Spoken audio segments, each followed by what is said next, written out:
예, 비하인드 뉴스를 시작하겠습니다. 이성대 기자가 나와 있습니다. 첫 키워드를 열죠. 오늘 세 개군요. 네, 오랜만에 세 개 준비했습니다. 첫 번째 키워드입니다. 반기문의 별명 뭔지 다 아실 텐데요. 예. 반기문 전 총장이 본인 입으로 스스로 기름장어라는 별명 아주 좋다 이렇게 주장을 했습니다. 예. 어제 자신의 페이스북에 이렇게 적었는데요.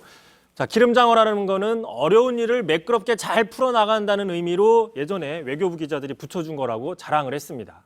그 뜻이었나요? 뭐 하여간 그건 모르겠습니다. 그러면 아무튼 좋은 뜻이라고 했으니까 그러면 자주 써도 된다는 얘기인가요? 그렇습니다. 그런 맥락이 깔려 있는데요. 좀 더 부연 설명을 했습니다. 이렇게 주장을 했는데요. 자, 미국의 한 외교 전문지 포린폴리시인데요. 자, 독일의 겐셔 외무부 장관이 별세하니까 자, 강대국 외교를 잘해서 독일 통일을 이끌었다고 기여를 했다고 얘기를 하면서 이렇게 얘기를 했다고 합니다.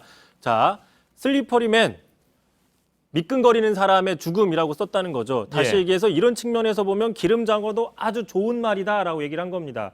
한마디로 외교를 아주 잘했다는 칭찬의 표현이라고 주장을 한 건데요. 예. 자, 이런 식이면 우리가 잘 알고 있는 헨리 키신저 장관 있죠. 예. 그다음에 고려시대에 거란족한테 강동육주를 뺏어왔던 서희 선생 같은 경우에도 기름장어 뭐 끝판왕이냐 이렇게 좀 해볼 수도 있는데 좀 어색합니다. 예. 또 정말 본인의 주장대로 본인이 기름장어처럼 아주 어려운 일을 매끄럽게 잘 헤쳐왔다면 지금 여러 가지 논란들이 나오고 있는데 이런 논란이 나올 수가 없었던 거죠. 예. 알겠습니다. 그나저나 좋은 별명이라고 했으니까 기자들이 앞으로 더 많이 쓸지도 모르겠습니다. 일단 알겠고요. 아무튼 이런 경우는 꿈보다 해몽이라는 말이 더 나올 수도 있을 것 같긴 한데 오대영 기자가 팩트체크를 할지도 모르겠습니다. 정말 좋은 뜻으로 쓴 건지. 알겠습니다. 다음 키워드는요? 네, 두 번째 키워드로 가겠습니다.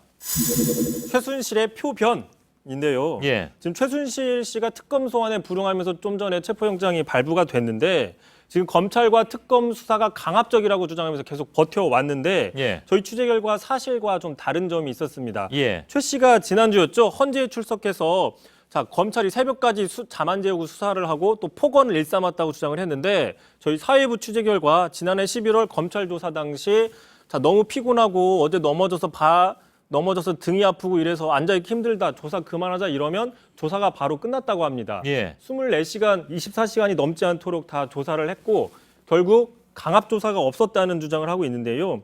강압조사가 없었다는 셈이죠. 특히 오늘 헌재에 출석했던 차은택 전 대표도 대통령 대리인단 측에서 검찰에 어떤 강압 수사가 있는 거 아니었냐라고 따져 물으니까 전혀 아니었다. 편안한 자세에서 검찰 조사를 받았다고 얘기를 해서 예. 대리인단 측이 좀 당황하기도 했습니다. 예.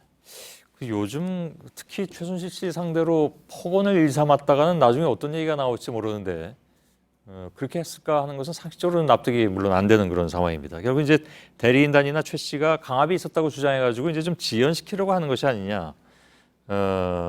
그래서 탄핵 심판 자체를 지연시키겠다는 의도하고 맥이 닿아 있는 것이 아니냐라는 지적도 나오고 있죠. 다음 키워드는요? 마지막 키워드입니다. 김기춘의 변명으로 잡아봤습니다. 예. 지난주였죠. 김기춘 전 실장이 영장 실질 심사에서 이렇게 이야기한 걸로 알려져 있습니다. 자, 좌파 예술인 단체에 그 돈을 주지 말라고 한 것은 정부 예산으로서 국가 보조금 성격이라 장관 재량으로 결정할 수 있는 걸로 알았다.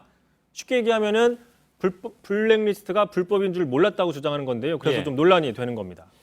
자, 저렇게 하면 예를 들면 죄가 아닌 것으로 피해갈 수 있느냐?